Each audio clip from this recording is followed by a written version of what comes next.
प्रभु यीशु मसीह का धन्यवाद करें आज के दिन के लिए। फिर से उसने हमें इकट्ठा होने का मौका दिया। जीवते परमेश्वर की बड़ाई करें। आज जो हमने प्रभु की हजूरी में वचन सुनना है, वचन का विषय है जिस पे हम खास तौर पे ध्यान दें कि हम लोग जितने भी विश्वासी बहन भाई हैं, किस तरह से प्रार्थना करें प्रभु की हजूरी में, किस तरह प्रार्थना करें कि वो हमारी प्रार्थना को सुन ले। हमें किन बातों का ध्यान रखना चाहिए प्रार्थना करते समय, हमें किन बातों की तरफ ध्यान देना चाहिए प्रार्थना करते हुए। जब हम प्रभु की हजूरी में जगह जगह प्रचार करते हैं तो प्रभु की हजूरी में बहुत सारे विश्वासी बहन भाई हमें मिलते हैं और बहुत सारे बहन भाई ये बोलते हैं, मैं रोजाना प्रार्थना करता हूँ, मैं तो बाइबल भी पढ़ता हूँ, मैं तो प्रभु की संगति में भी जाता हूँ, लेकिन फिर भी मेरी प्रार्थना सुनी नहीं जाती। मेरे अजीज बहन भाइयों, हमारे अंदर बहुत सारी कमियां हैं। हालेलुया। हमारे अंदर बहुत सारी कमियां हैं जिस वजह से प्रार्थना सुनी नहीं जाती। कोई भी इंसान उन कमियों को गिनना नहीं चाहता। कोई भी इंसान ये नहीं सोचता कि मेरे अंदर कमियां है, वो कहता मैं तो परफेक्ट हूं, मेरे अंदर कोई कमी नहीं है। हर कोई यही बोलता है। जिस तरह हर इंसान पाप करता है लेकिन वो अंगीकार नहीं करता, वो कहता मैंने पाप किया ही नहीं। Hallelujah, hallelujah. आज मैं आपको बताऊंगा बाइबल में से कि आपको प्रार्थना किस तरह से मांगनी है और प्रार्थना करने का क्या तरीका है। प्रार्थना किस तरह करें कि परमेश्वर आपकी प्रार्थना को सुन ले। क्या आप सभी चाहते हैं आपकी प्रार्थना सुनी जाए? कितने लोग चाहते हैं कि आपकी प्रार्थना सुनी जाए? तो आज इन वचनों के ऊपर ध्यान करें, ध्यान से सुने, दुनियावी बातें निकाल दीजिए अपने जहन से। आप ध्यान से सुनिए कि आपकी प्रार्थना कैसे सुनी जाएगी। हम वचन में पढ़ेंगे मत्ती रसूल की इंजील उसका 7 अध्याय, मत्ती 7 उसकी 7 आयत पढ़े जरा। 7 की 7। मांगो तो दिया जाएगा, मांगो तो तुम्हें दिया जाएगा, मांगो तो तुम्हें दिया जाएगा, ढूंढो तो तुम पाओगे, ढूंढो तो तुम पाओगे, खटखटाओ तो तुम्हारे लिए खोल दिया जाएगा। खटखटाओ तो तुम्हारे लिए खोला जाएगा। आमीन, आमीन। अब बहुत सारे बहन भाइयों को पता ही नहीं इस बात का मतलब। अब यहां पे जो वचन है ये प्रभु यीशु मसीह ने बोला।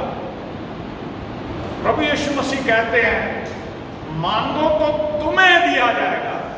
मुझे नहीं अकेले को, सभी को दिया जाएगा। मांगो तो तुम्हें दिया जाएगा, ढूंढो तो तुम पाओगे, खटखटाओ तो तुम्हारे लिए खोला जाएगा। आमीन। अगर हम मांगेंगे नहीं तो हमें मिलेगा नहीं। अगर हम ढूंढेंगे नहीं तो हम पा नहीं सकते। अगर हम खटखटाएंगे नहीं तो हमारे लिए खोला नहीं जाएगा। मेरे अजीज बहन भाइयों, हमारी रटी रटाई बातें होती हैं प्रभु के आगे। हम कहते हैं हम तो मांगते प्रभु मुझे अच्छा घर दे दे, अच्छा सब कुछ बना दे, सब कुछ ऐसी बातें हम बोलते हैं। लेकिन आप किस नीयत से मांगते हैं? आपका मांगने का ढंग क्या है? डिस्टर्बेंस हो रही है और आप प्रार्थना में बैठे हैं। प्रार्थना करने का तरीका है शांत। एक कमरे में टीवी चल रहा है, दूसरे में आप प्रार्थना कर रहे हैं और टीवी की आवाज जा रही है, इससे कोई प्रार्थना आपकी सुनी नहीं जाएगी। प्रार्थना आप कर रहे हैं, आपका ध्यान कहीं और जा रहा है, अपने कामों की तरफ, तो प्रार्थना एक फॉर्मेलिटी नहीं है। आप परमेश्वर को ढूंढते नहीं है। बाइबल में आप पढ़ो, जब प्रभु यीशु मसीह पैदा हुए, पूरब देश से 3 मजूसी चले थे, नजूमी, भविष्यद्वक्ता, ज्योतिषी। वो तीनों ढूंढते हुए एक तारे का चिन्ह उन्होंने देखा अब उन्होंने चिन्ह देख लिया, अगर वो सोचते वक्त तारा देख लिया, मुक्तिदाता पैदा हो गया, बस ठीक है। लेकिन वो तारा के आगे चला, वो ढूंढते ढूंढते उस जगह तक पहुंच गए जहां यीशु मसीह पैदा हुआ था। हालेलुया। ये है एक ऐसी इच्छा। उन्होंने हजारों मील लंबा सफर किया, बड़ी दूर तक वो सफर करके गए और उन्होंने ढूंढ लिया परमेश्वर को। और आपको पता, ढूंढने के बाद उन्होंने क्या भेंट चढ़ाई? सोना मुरल बाल।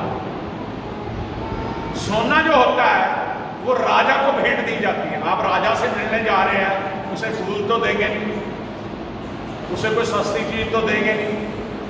तो जो सोना है वो इस्तकबाल करता है कि ये बादशाह है, ये राजा है, इस जैसा कोई नहीं है, उसे बढ़िया गिफ्ट दिया जाए। उन्होंने सोना मुरल बांध दिया।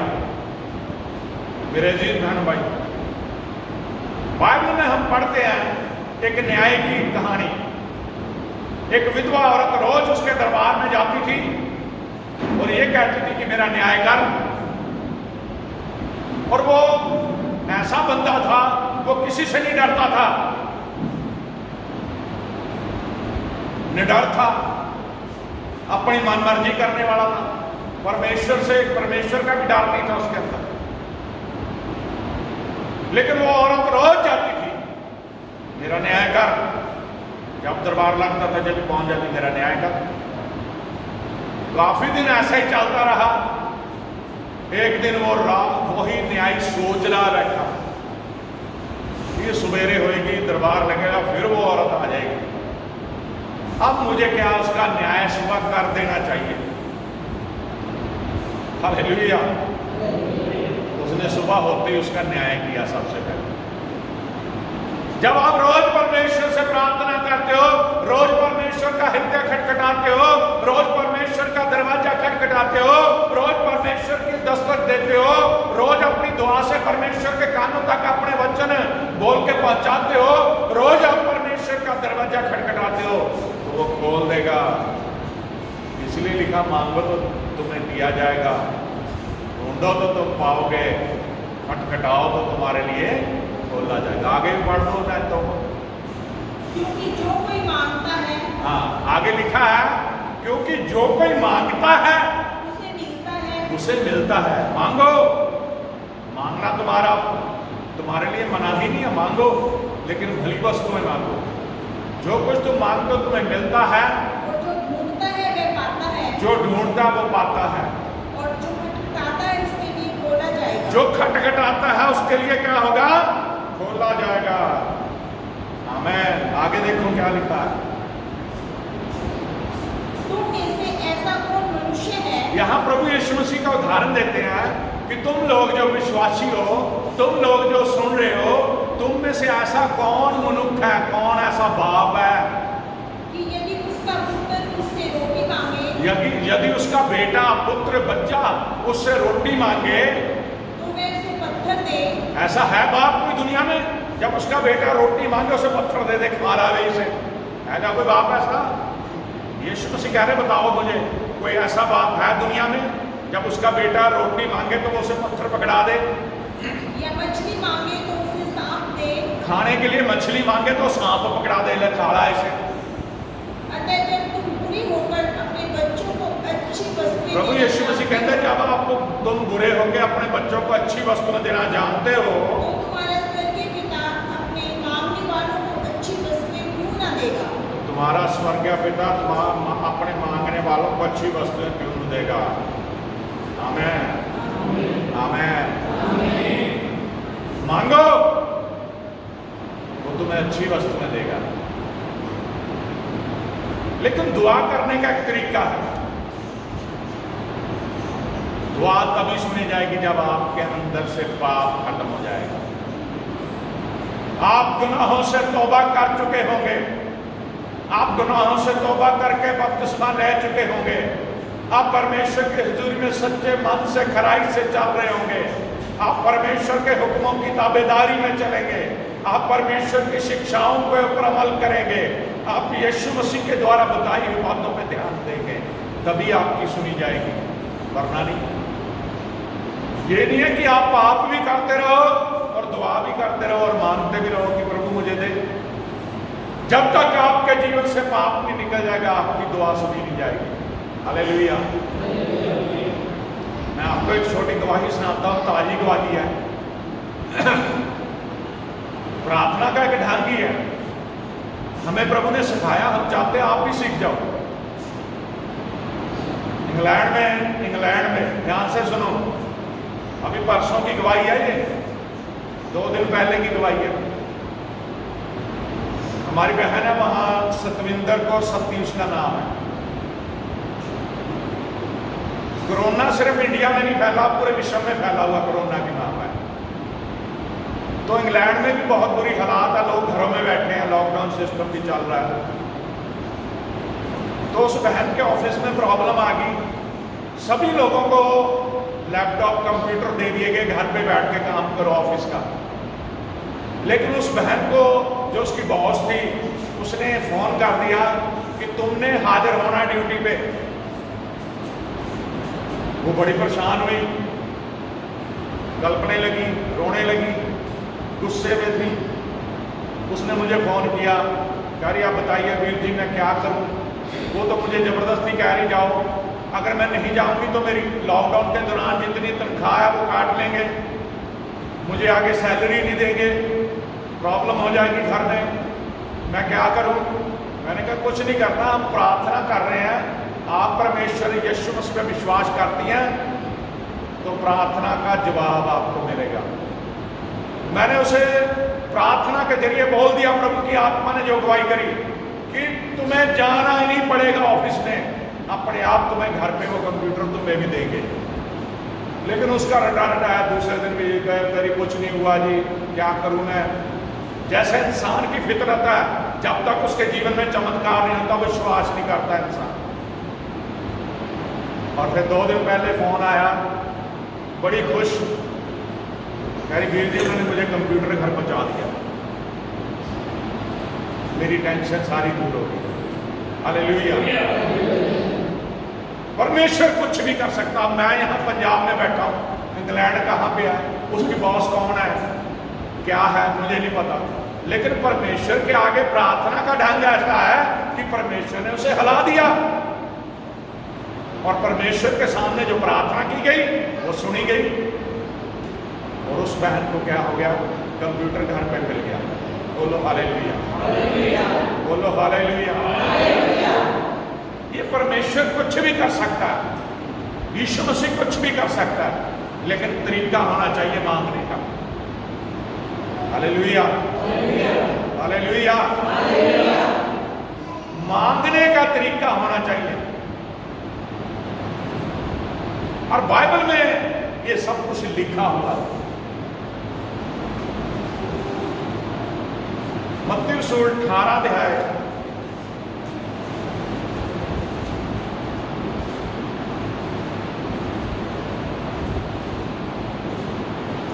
18 की 19 पढ़ दो।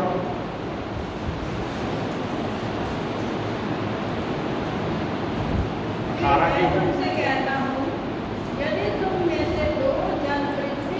अच्छा ध्यान से सुनिए।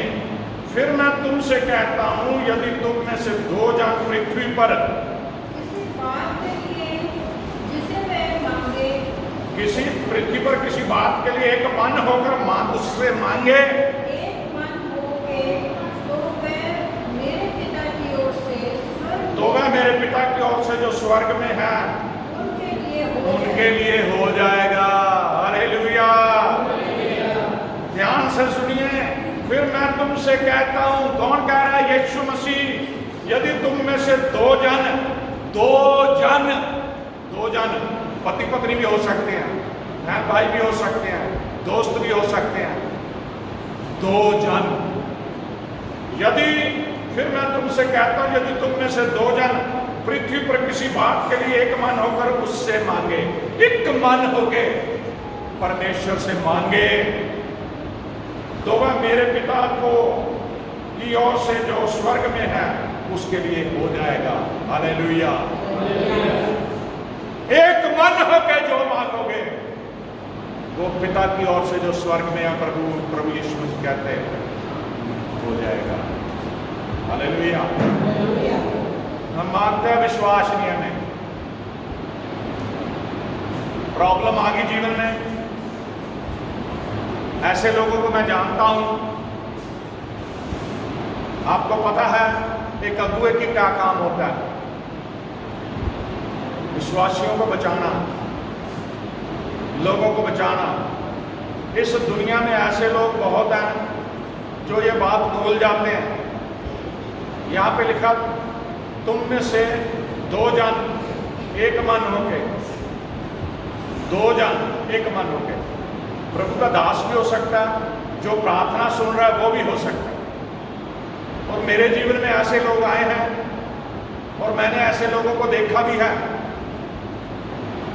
जो बचाए तो गए प्रभु की कृपा से हमारे जरिए, लेकिन उनका विश्वास टिका नहीं। वो उन लोगों को तलाश करते रहते जहां भीड़ है, वो उन पासवानों के पास दौड़े भागे फिरते, सोचते वहां ज्यादा चमत्कार है, लेकिन वो बाइबल के उस सिद्धांत को भूल जाते हैं। भेड़ों का जो रखवाला होता है वो उनके लिए प्राण देने के लिए भी वफादार रहता है। जो भेड़ों को चुनता है, जो भेड़ों को इकट्ठा करता है, वो अगुआ कहलाता है। प्रभु यीशु मसीह ने जब हमें ऐसे लोगों को मिलाया जिन्हें हमने प्रभु की हजूरी में गवाही देके, जिनके लिए दिन रात दुआएं करके, जिनके लिए दिन रात प्रार्थनाएं करके, जिनके लिए दिन रात प्रभु की हजूरी में बोझ रख के प्रार्थना करी, परमेश्वर ने उन्हें बचा लिया। लेकिन वो वफादार नहीं रहे। वो कभी किसी मिनिस्ट्री में चले जाते, वो कभी किसी जगह प्रार्थना के लिए चले जाते, कभी किसी जगह। उनकी प्रार्थना इसीलिए सुनी नहीं जाती, उनका मन भटकता रहता है। बोलो हालेलुया। समझ आ रही है आपको बात? कितने लोगों को समझ आ रही बात? जो इंसान एक जगह स्थिर नहीं रह सकता, वो किसी भी जगह चंगाई नहीं पा सकता। बहुत बार क्या होता है, प्रार्थना दिन रात हम कर रहे हैं, हमारी ड्यूटी है, प्रार्थना हमने रखी हुई है, प्रार्थना सुनने में देरी हो जाती है। परमेश्वर की योजना होती है कोई, लेकिन वो किसी और जगह जाते हैं, वहां जाके प्रार्थना तो पहले ही चल रही थी, तो सुनी जाती, कहते उसने तो कुछ नहीं उससे हुआ, इसके पास आए थे इसलिए की प्रार्थना सुनी गई। लेकिन वो बहन भाई ये नहीं जानते, जो प्रार्थना शुरू से चल रही थी उसका जवाब परमेश्वर देता है। दानियल के बारे में देखिए, जब उसने प्रार्थना शुरू करी, 21वें दिन जिब्राइल फरिश्ता उसके पास आया और 21 दिन के बाद वो कहता, दानियल तेरी प्रार्थना तो पहले दिन ही सुन ली गई थी, लेकिन शैतान ने मुझे रोका हुआ था, शैतान से युद्ध चल रहा था। अब परमेश्वर ने मिकाइल को भेजा और उसको, वो लड़ रहा है तो मैं तेरे पास आया। ऐसे लोगों को यकीन नहीं आता, वो सोचते हैं जहां चमत्कार होगा, सोचते इसके पास शक्ति है। लेकिन जिसने उन्हें परमेश्वर की तरफ लगाया, जिसने उन्हें परमेश्वर के मार्ग पे लेके आया, जिसने उन्हें परमेश्वर का रास्ता दिखाया, उसे वो भूल जाते, उसे छोड़ देते हैं 2 मिनटों में। हालेलुया। ये दुनिया की फितरत। फिर सोचो उनकी दुआ कैसे सुनी जाएगी, उनकी प्रार्थना कौन सुनेगा? परमेश्वर के नाम में वफादारी जरूरी है।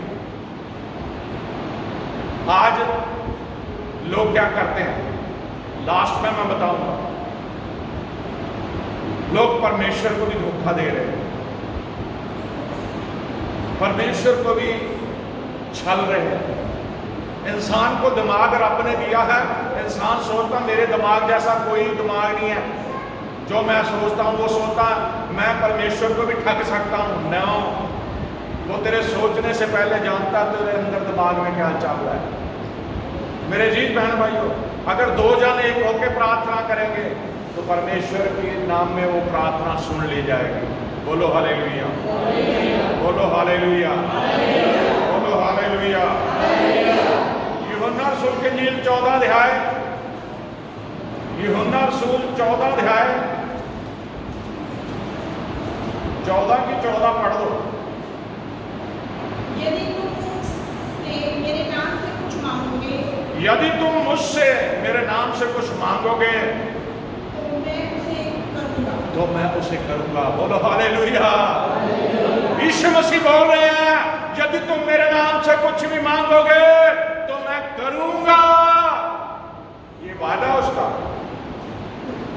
लेकिन सवाल है मांगना।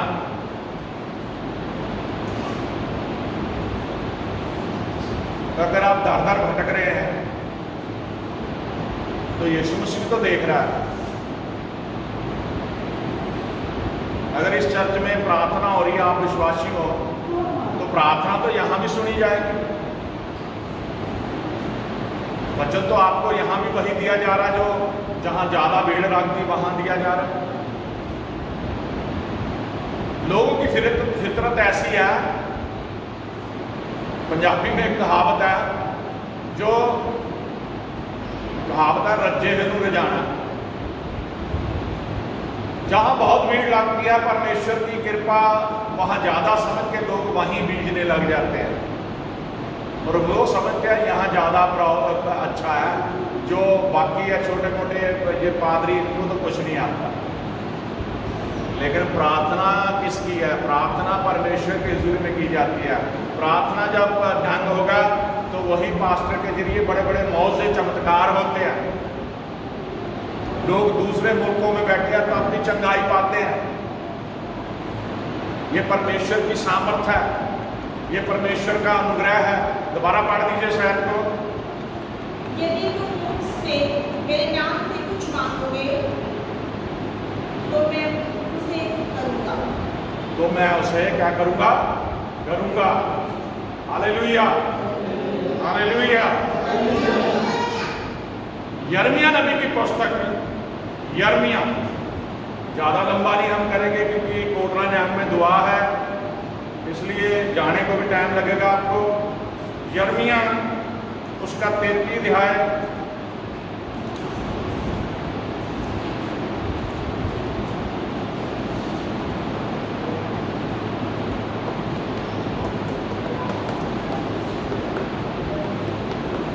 की 3 पढ़ दो।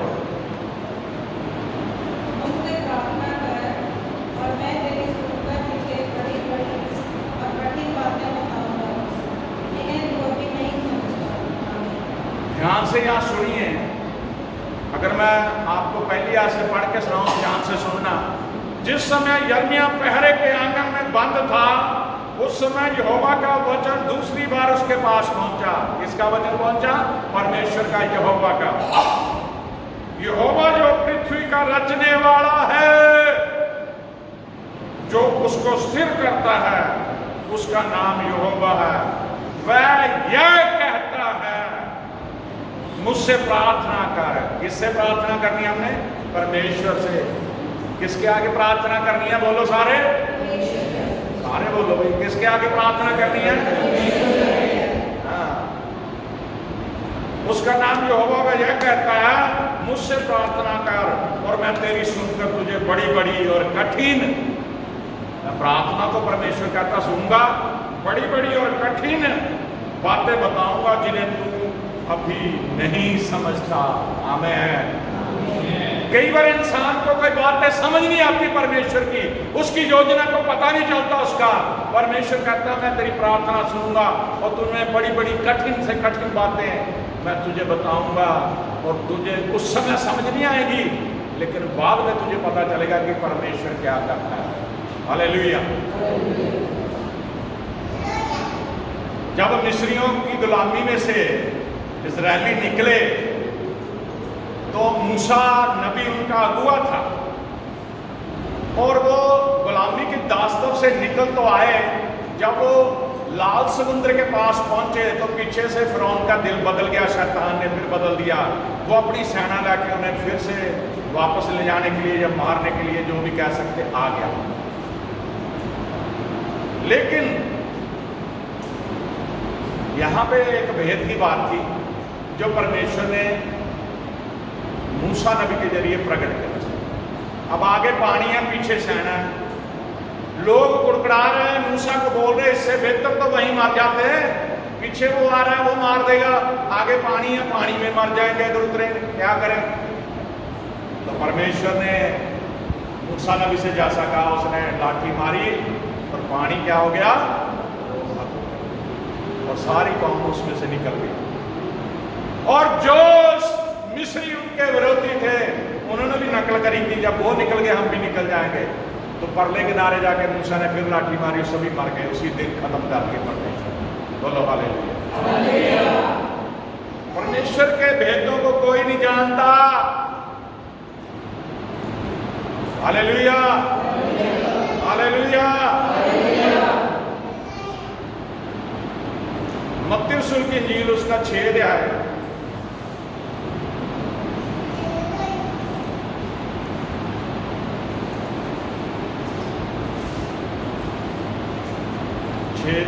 पढ़ो। इसलिए पहले तुम परमेश्वर के राज्य और उसके धर्म की खोज करो। इसलिए सबसे पहले तुम परमेश्वर के राज्य और उसके धर्म की खोज करो, तो ये सब वस्तुएं भी तुम्हें मिल जाएंगी। तो ये सब वस्तुएं तुम्हें मिल जाएगी। लोग प्रार्थना करते हैं वस्तुएं पाने के लिए, लोग प्रार्थना करते हैं अच्छी अच्छी चीजें पाने के लिए, लोग प्रार्थना करते हैं, यही प्रार्थना लोगों की रटी रटाई है। लेकिन परमेश्वर प्रभु यीशु मसीह कहते हैं सबसे पहले मेरे धर्म और राज्य की खोज कर, तो तुम्हें दुनिया की हर बड़ी वस्तु अपने आप मिल जाएगी। आमीन। एक फेसबुक पे एक पागल है, फोटो तो उसने लगा नहीं रखी अपनी, वो पागलों जैसी हरकतें करता है, वो पास्टरों के खिलाफ ही लिखता रहता है। कभी वो कहता चर्च नहीं होने चाहिए, कभी वो लोगों को कहता पास्टरों को हदिया नहीं डालना चाहिए, दान दशमांश नहीं देना चाहिए। कभी वो डालता है कि पादरी क्यों नहीं प्रचार करते, चर्च में जो लड़के होते हैं, जो चर्च की लड़कियां, उनसे शादी क्यों नहीं करवाते। कभी ऐसी बातें डालता, कभी किसी तरह की। मुझे लगता मेंटली अपसेट है बंदा। कभी वो कहता मैं नास्तिक हूँ, और कभी कुछ कहता कभी कुछ कहता। लेकिन वो ना तो वो फोटो डालता है, ऐसे बंदे के साथ मगज मारने की भी क्या जरूरत पड़ी है जो पागल है। अब परमेश्वर का वचन झूठा जो ये कहता है सबसे पहले मेरे धर्म और राज्य खोज कर, दुनिया की हर भली वस्तु तुम्हें अपने आप मिल जाएगी। क्या कोई पादरी किसी की जेब से पैसे निकालता है, किसी की जेब से छीन लेता, किसी को पकड़ के मार के बांध के ले लेता पैसे? तो बोलते नहीं। जो वचन आपने पढ़ा है, जो वचन लिखा है, उसके अनुसार आप बेचते हो।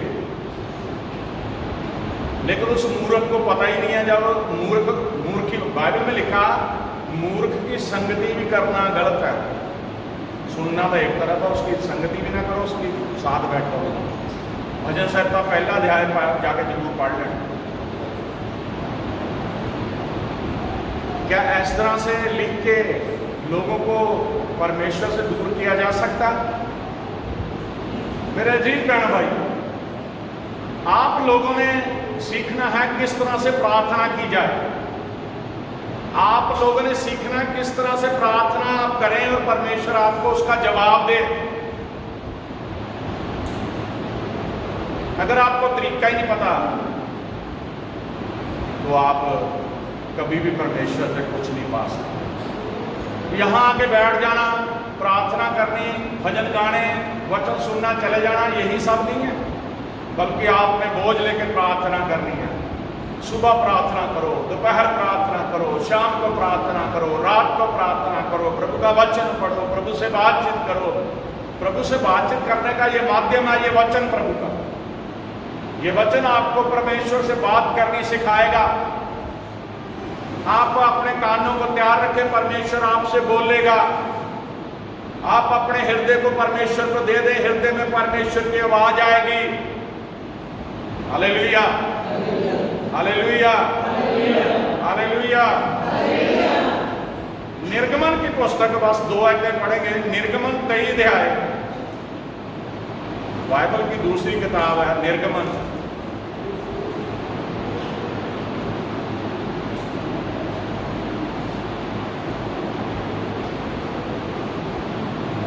तेईस अध्याय उसकी 25 है, 23 की 25।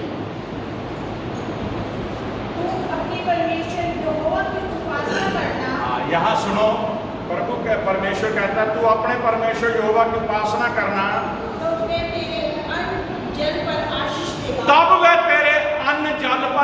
आशीष देगा और तेरे बीच में से रोग दूर करेगा। आमेन। तेरे बीच में से रोग दूर कर देगा। आमेन। जब उसकी उपासना करोगे तो तुम्हारे अन्न जल में भी बरकत देगा और तुम्हारे बीच में से रोग दूर कर देगा। हालेलुया। उपासना करने से, प्रार्थना करने से हमारे खाने पीने में, हमारे घर में जो कुछ भी उस पर बरकत दे देगा और वो आपको बहुत आशीष देने का वायदा करता है। दोबारा पढ़ दीजिए शायद। तू अपने परमेश्वर यहोवा की उपासना करना, हाँ, तो वह तेरे अन्न जल पर आशीष देगा तब वह तेरे अन्न जल पर आशीष देगा और तेरे बीच में से रोग दूर करेगा। और तेरे बीच में से रोग दूर करेगा। बोलो हालेलुया। लास्ट में हम मलाकी 3 की 10 पढ़ेंगे जरा। अब सवाल सारे लोगों को यह बताना है।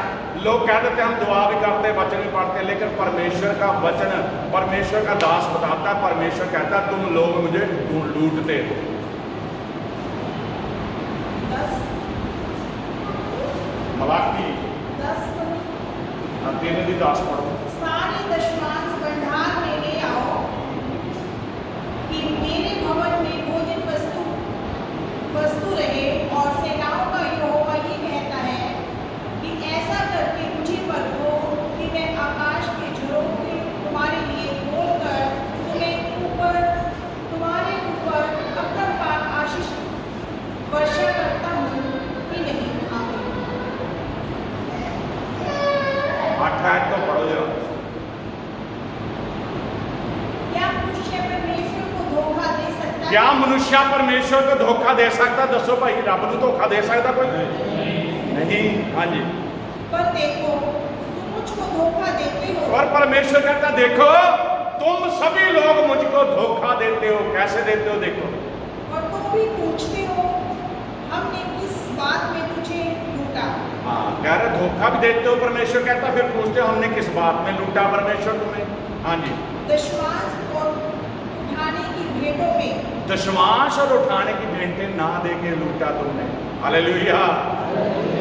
यही बात लोगों को समझ नहीं आती। इसी बात पे लोगों को कभी भी जिक्र करो तो उन्हें समझ नहीं आता, या जानबूझ के वो समझ के भी बेसमझ बन जाते हैं।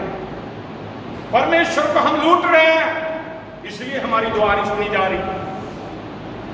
ये बाइबल में क्लियर लिखा, मैं नहीं लिख रहा, मैं नहीं बोल रहा। तुम पूछते हो मुझे किस बात में लूटते हो? दशमांश और उसके ऊपर भेंटे, अपनी कमाई का 10वां हिस्सा और अपनी खुशी से भेंट। अब किसी इंसान की अगर 1 लाख रुपया तनख्वाह है ना, या बिजनेस में 1 लाख रुपया उसको आता है, तो उसकी जान हिल जाती है। 10,000 परमेश्वर को देना पड़ेगा। ऐसे आंखें खुली रख, 10,000 मेरा तो राशन आ जाएगा घर का। तो वहीं पे प्रार्थना, वहीं पे आशीष रुक जाती है। परमेश्वर कहता जब तू मुझे नहीं दे सकता तो मैं तुझे क्या दूं? क्या है तरीका? क्या है? सैलरी जितनी मर्जी हो, अगर परमेश्वर को 10वां हिस्सा देना तो 9वां हिस्सा भी नहीं देते तो बरकत कैसे मिलेगी? किसी ना किसी वजह से शैतान हमें उलझा के रखेगा और परमेश्वर पीछे कर देगा हाथ। और जो परमेश्वर का था, जब तक आपके घर से निकल ना जाए परमेश्वर भी देखता रहता है निकल जाए। बीमारी में लग जाता है, रिश्तेदारी में दौड़ भाग में लग जाता है, या कोई खर्चा ऐसा पड़ जाएगा, जो परमेश्वर का था वो निकल जाता है। फिर भी दशमांश और भेंटे उठा के आगे, तुम पर भारी श्राप पड़ा है, तुम पर भारी श्राप पड़ा है, क्योंकि तुम मुझे लूटते हो। क्योंकि तुम मुझे लूटते हो। मैं नहीं कह रहा, कोई पादरी नहीं कह रहा, परमेश्वर कह रहा तुम मुझे लूटते हो। वरन सारी जाति ऐसा करती है। वरन सारी कौमें, सारी जातियां ऐसी करती हैं, सारी जातियां ऐसे करती हैं। सारे दशमांश भंडार में आप परमेश्वर का हुक्म है, सारे दशमांश भंडार में ले आओ मेरे भवन में भोजन वस्तु रहे, ताकि मेरे भवन में भोजन वस्तु रहे। और सेनाओं का यहोवा ये कहता है, सेनाओं का यहोवा ये कहता है, ऐसा करके मुझे परखो, ऐसा करके मुझे परखो कि मैं आकाश के झरोखे तुम्हारे लिए खोल मैं आकाश के झरोखे तुम्हारे लिए खोलकर तुम्हारे ऊपर अपरंपार आशीष की वर्षा करता हूँ। मैं तुम्हारे ऊपर अपरंपार आशीष की वर्षा करता हूँ कि नहीं। हालेलुया। बस यहीं तक पढ़ना था 10वीं आयत। मेरे जी बहनों भाई, दुआ ना सुनने का सारांश आके लास्ट में परमेश्वर ने बता दिया। जो बाहर फॉरेन कंट्री में बहुत सारे लोग हैं जो अपनी कमाई का दशमांश दे रहे हैं, उनको बरकतें बहुत मिली। जिन्होंने ऐसा करना सीख लिया उनको बरकतों की मालामाल परमेश्वर ऐसी बरकत देता संभाल नहीं सकते। अपने जीवन का जो जीवन आपको रोजाना 24 घंटे मिले, इसका दशमांश भी देना, प्रभु को टाइम का दशमांश भी देना। 2 घंटे 40 मिनट परमेश्वर के साथ गुजारने। अगर आप चाहते हो कि आपकी प्रार्थना सुनी जाए तो परमेश्वर का जो है परमेश्वर को दीजिए, और जो आप दुआ करोगे परमेश्वर आपकी सुनेगा। प्रभु आपको आशीर्वाद।